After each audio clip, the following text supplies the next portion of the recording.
देखो गुरु, वो दिन दूर नहीं जब खेसारी लाल यादव सोशल मीडिया पर लाइव आएंगे और लाइव आकर रोएंगे और ये बोलेंगे कि आप जाइए और हमारे फिल्म देखिए।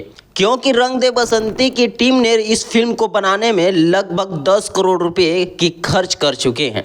जी हाँ, रंग दे बसंती फिल्म की बजट 10 करोड़ रुपए है। और वहीं अगर हम बात करें इस फिल्म के बॉक्स ऑफिस कलेक्शन की, तो यह फिल्म लगभग 3 दिन में मात्र 40 लाख रुपए की कमाई की। वहीं अगर अभी तक हम बात करें कि जब तक मैं इस वीडियो को शूट कर रहा हूं तब तक यह फिल्म लगभग बॉक्स ऑफिस कलेक्शन मात्र 80 लाख रुपए के कर चुके हैं। जी हाँ, 80 लाख रुपए की बॉक्स ऑफिस कलेक्शन हुई है रंग दे बसंती फिल्म की। जबकि आपको पता ही है कि इस फिल्म को बनाने में लगभग 10 करोड़ रुपए लगे हैं। तो वहीं 10 करोड़ और 80 लाख में काफ़ी अंतर भी होता है।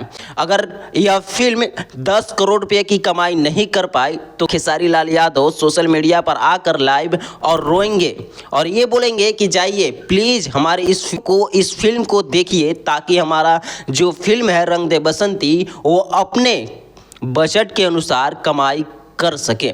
वरना दोबारा भोजपुरी इंडस्ट्री में ऐसी फिल्म नहीं आएगी जिस फिल्म की लागत 10 करोड़ रुपए हो।